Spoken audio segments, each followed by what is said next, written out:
आज धनतेरस है। समुद्र मंथन की पौराणिक कथा के अनुसार आज ही के दिन ही भगवान धन्वंतरी अमृत कलश लेकर समुद्र से प्रकट हुए थे। इसीलिए उनके अवतरण दिवस के रूप में धनतेरस का यह त्योहार मनाया जाता है। साथ ही माना जाता है कि धनतेरस पर धन बरसेगा। लेकिन पिछले कुछ दिनों से डीजल और पेट्रोल की बढ़ती कीमतें जिस रफ्तार से बढ़ रही हैं, अगर उस रफ्तार पर लगाम नहीं लगी तो अगले धनतेरस पर 200 रुपए प्रति लीटर पेट्रोल आपको खरीदना पड़ सकता है। ऐसा कैसे हो सकता है, इसको जानने के लिए देखिए ये खास रिपोर्ट।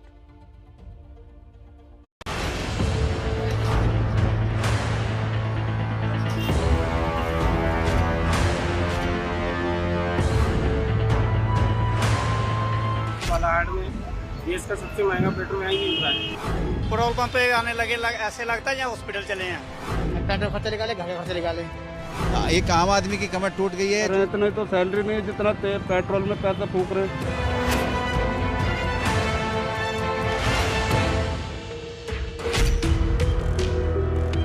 धनतेरस पर धन बरसे, आमतौर पर लोग यही शुभकामना देते हैं, लेकिन इस बार धन की पोटली खाली है, क्योंकि तेल की कीमत का बढ़ना जारी है।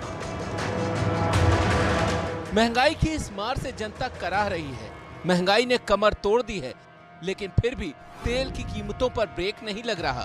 धनतेरस के दिन भी लोगों को पेट्रोल के दाम में 35 पैसे प्रति लीटर बढ़ाकर तेल कंपनियों ने कहा शुभ धनतेरस। बहुत नुकसान हो रहा है और हमारा त्योहार ही खराब हो गया इसकी वजह से। त्योहार का बजट कम से कम महीने का 20,000 रुपये का, 25,000 रुपये का घर का बजट है और कमाई है 10,000 रुपये। हमने वोट दिए थे अच्छे दिन आने के नाम पे और पेट्रोल के दाम इतने बढ़ रहे हैं कि अब तो ऐसा लग रहा है कि साइकिल ही वापस लेनी पड़ेगी।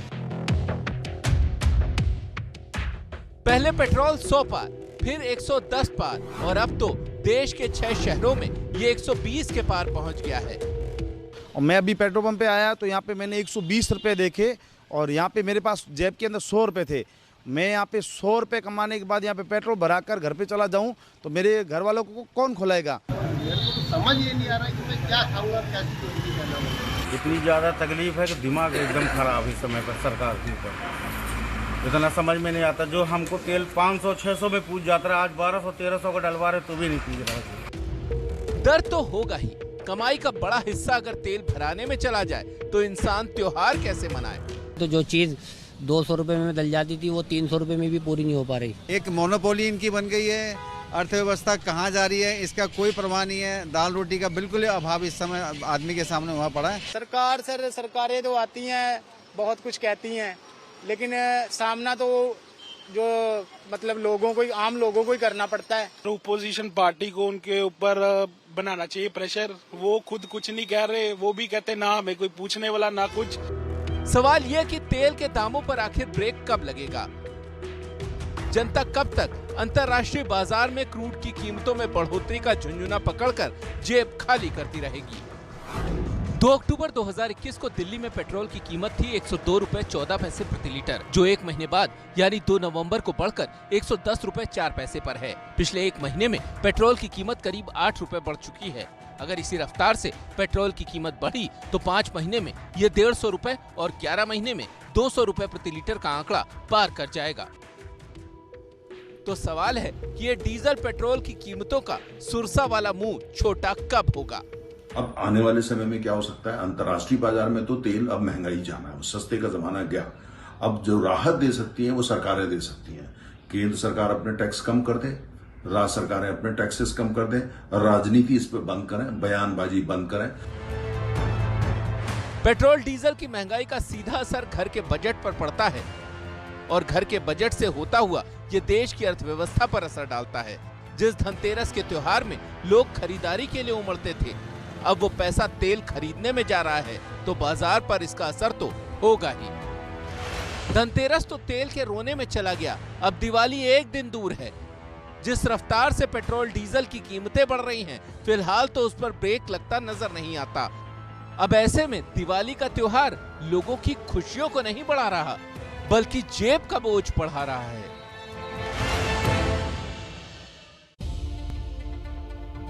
ये बात सही है कि तेल की कीमत बाजार के भरोसे है, इसीलिए तेल की कीमत पर सरकार का नियंत्रण नहीं बताया जाता।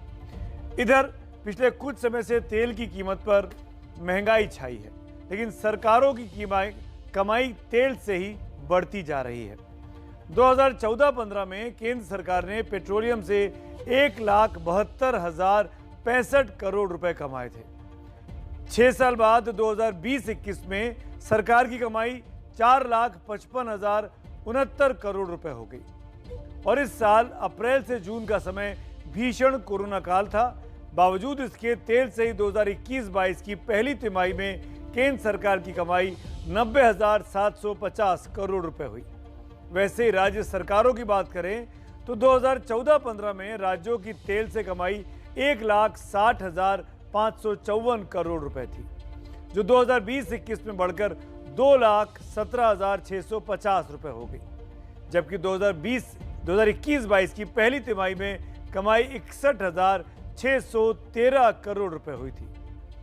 तेल के खेल में तेल कंपनियां हो या फिर केंद्र और राज्य की सरकारें सब कमाई कर रही हैं। बस जनता ही है जिसके लिए ये बोझ उठाना अब नामुमकिन सा हो गया है।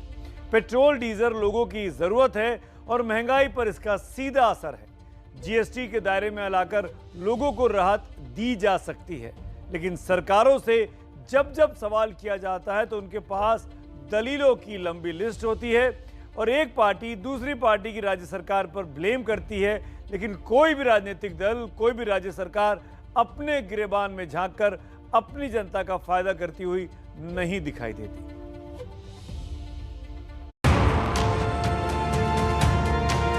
तेल कंपनियां मुनाफा कमा रही हैं।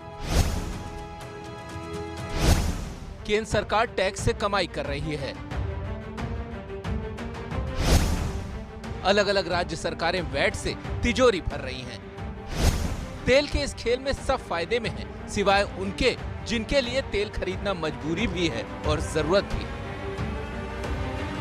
हम लोग तो मजबूरी है, सरकार जो कर रहा है, सरकार अपने अपने रास्ते में चलता है, हम लोग तो कुछ करने का हिम्मत नहीं है। किसान है वो खेत में साइकिल पे जाने के लिए मजबूर हो गए हैं। ट्रैक्टर ले जाना भी, लेके एक चक्कर खेत में आते हैं तो 1 लीटर तेल खाता है तो 100 रुपये का डीजल लेके आने वापस अगर भाई करनी है तो वो अलग खर्चा है। खेत में एक चक्कर लगाने का 100 रुपये का डीजल लग रहा है। अब जरा इसी बात को दूसरी तरह समझिए।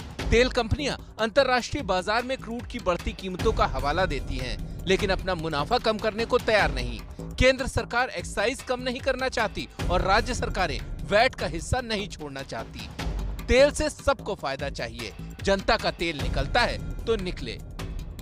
हमारे जमाने में $120 बैरल तेल खरीदते थे, तब हम 67 रुपए में पेट्रोल देते थे और 60 रुपए 67 और डीजल जो है और भी कम 50 रुपए कर ले पर ले।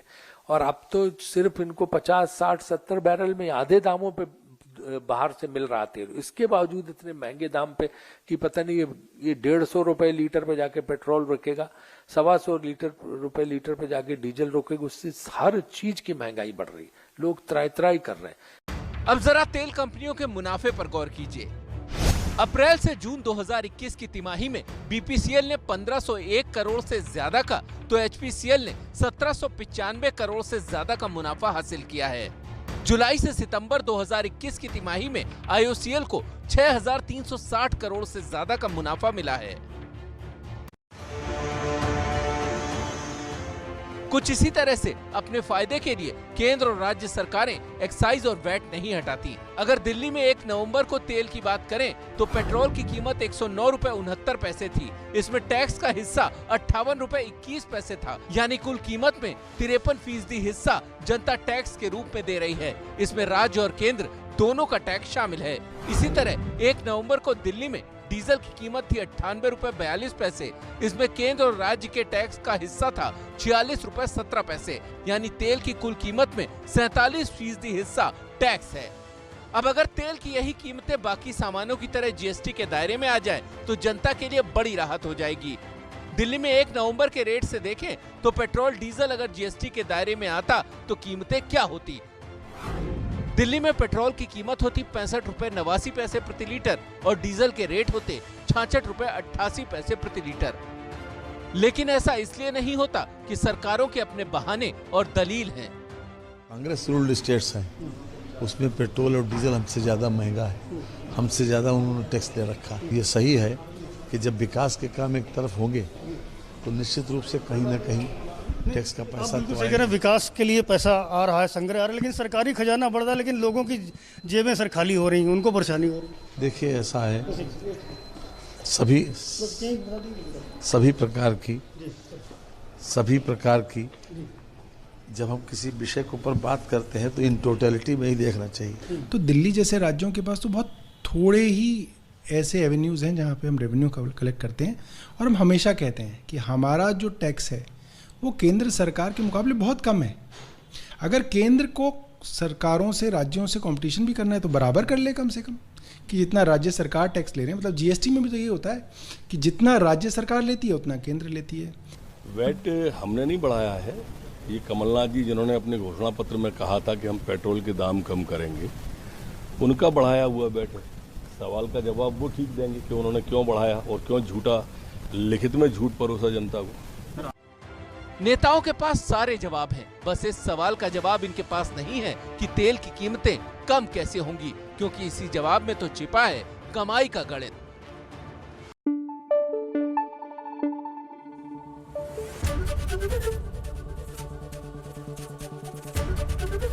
एबीपी न्यूज आपको रखे आगे।